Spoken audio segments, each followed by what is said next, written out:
Mutton idli. Narayanpur के गांव में भीम कहकर एक आदमी कैटरिंग सर्विस का व्यापार चलाता था। भीम जो भी पकाता था वे बहुत स्वादिष्ट रहते थे। उस गांव में छोटा हो या बड़ा जो भी फंक्शन होता था भीम को ही कैटरिंग के लिए बुलाते थे। भीम को खाना पकाने में उनका परिवार बहुत मदद करते थे।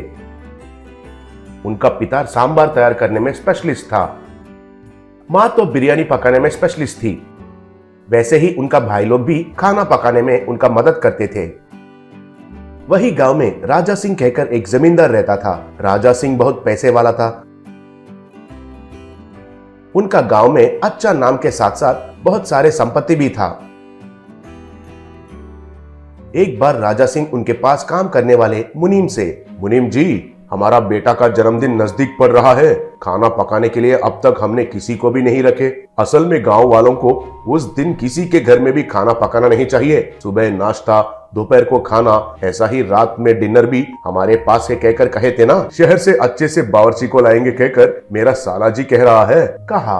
तब मुनीम, मालिक, शहर से क्यों लाना है? और आपके साले जी के बारे में कहना है तो पिछले बार एक छोटा सा पार्टी अरेंज करने के लिए कहा और कूल केक आइसक्रीम जैसा बन गया। इतना देरी किया था। ऐसे वालों को काम सौंपना ठीक रहेगा क्या? और एक बार सोचकर बताइए, कहा। तब राजा सिंह के साले जी कन्ना को बहुत गुस्सा आया। तब मुनीम, मालिक, हमारे गांव में भीम कहकर एक बावर्ची है। अगर वो खाना बनाना शुरू किया तो उनका गंध तो बगल वाले गांव तक पहुंचते हैं। असल में बहुत देर से आपको बच्चा पैदा हुआ और आप उनका जन्मदिन बहुत धूमधाम से मनाने के लिए सोच रहे हैं ना। मेरा सलाह ये है कि अगर भीम को बुलाएंगे तो खाना तो बेहतरीन पकाएगा, कहा। तब राजा सिंह ठीक है कहकर मान लिया। एक दिन राजा सिंह भीम के घर गया। राजा सिंह को उनके घर आते हुए देखकर भीम और उनके परिवार वाले हैरान रह गए। तब भीम, मालिक, आप खुद मेरे घर पर आए हैं और मुझे तो यकीन ही नहीं हो रहा है, कहा। तब राजा सिंह, कुछ नहीं भीमा, तुम्हें पता है ना, मुझे वारिस पैदा हुआ है और मैं उनका जन्मदिन एक त्योहार जैसा मनाना चाहता हूँ। हमारे मुनीम जी से पूछा तो तुमसे बढ़कर अच्छा बावर्ची तो अगल बगल गांव में ही नहीं है, ऐसा कहा। ये फंक्शन मेरे लिए बहुत महत्वपूर्ण है। बहुत दूर से हमारे रिश्तेदार आने वाले हैं। उनके सामने मेरा इज्जत खड़ा होना चाहिए। ऐसा ही गांव वालों को हमारे महानता के बारे में पता चलना चाहिए। इसलिए मैं खुद कैटरिंग ऑर्डर देने के लिए इधर आया हूँ। सुनो, हमारे गाँव वाले सब नॉनवेज पसंद करते हैं, इसलिए सब तरीके के नॉनवेज आइटम्स उस दिन रहना चाहिए। ब्रेकफास्ट से लेकर डिनर तक सब कुछ हमारे पास ही होना चाहिए। अगर कोई भी आइटम अच्छा नहीं है और किसी ने भी अच्छा नहीं कहे तो तुम्हारा पेमेंट नहीं दूंगा। अगर सब आइटम्स अच्छे रहेंगे तो तुम्हें डबल पेमेंट देता हूँ, कहा। ऐसे ही फंक्शन का दिन आ ही गया। भीमा की पत्नी भीमा के पास आकर, सुनिए जी, इस बार मैं भी कुछ न कुछ पकवान बनाती हूँ, बोली।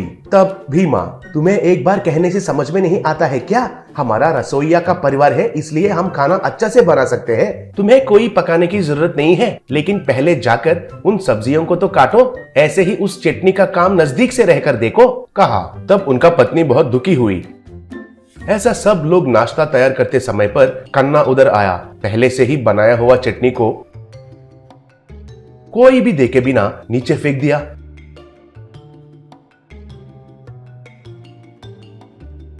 तब कन्ना उनके मन में, अब मेरा साले जी को और मुनीम को बुद्धि मिलेगी। सब लोग तो मैं किसी का काम नहीं हूँ कह रहे थे ना।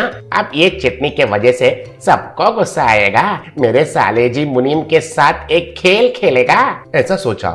कुछ देर के बाद चटनी को नीचे गिरा हुआ देखकर भीम, अरे अरे अरे, चटनी ऐसा कैसे गिर गया, कहकर चिल्लाया। तब परिवार वाले उधर आए। तब भीमा, अरे अब कैसे? चटनी तो गिर गया और एक आधे घंटे में तो अतिथियां आ जाएंगे और चटनी तैयार करने के लिए सामान भी नहीं बचे, कहकर दुखी होने लगा। तब भीमा की पत्नी, सुनिए जी, मेरे पास एक सलाह है। हमारे घर में हम कभी कभार मटन इडली बनाते थे ना, और वो बहुत स्वादिष्ट रहता था। अब तो कैसे भी हमारे पास मटन है ना, उससे ही मटन इडली बनाते हैं, बोली। भीमा के पास और कोई रास्ता नहीं था, इसलिए मान लिया। अतिथियां तो आने लगे। भीमा की पत्नी एक कढ़ाई लेकर उसमें इडलियों को रखी और उन इडलियों के ऊपर मटन करी डालकर इडलियों को अच्छे से फ्राई करके आने वाले अतिथियों को खिलाई। आए अतिथियां उन मटन इडली को बहुत पसंद करने लगे। जमींदार भी आकर उस मटन इडली को खाया। अरे वाह, कितना स्वादिष्ट है, मेरा जिंदगी में अब तक ऐसा इडली कभी भी नहीं खाया। शाबाश शाबाश कहा। ऐसे भीमा के परिवार वाले उस फंक्शन में खाना बेहतरीन बनाए। अगले दिन जमींदार भीमा के परिवार वालों को बुलाकर, भीमा, आपने तो खाना बहुत बेहतरीन बनाया है। मुख्य रूप से वो मटन इडली के बारे में गांव वाले और मेरे रिश्तेदार सब लोग चर्चा कर रहे थे। कहा। तब भीमा, वो मालिक, वो मटन इडली का विचार तो मेरा पत्नी का है जी, कहकर पत्नी के ओर बहुत गर्व से देखा। पत्नी भी बहुत खुश हुई। राजा सिंह भीम को डबल पेमेंट दिया और भीम भी बहुत खुश हुआ। बाद में सीसीटीवी फुटेज में कन्ना चटनी को गिराने के बारे में मुनीम दिखाने से राजा सिंह कन्ना को घर से बाहर निकाल दिया।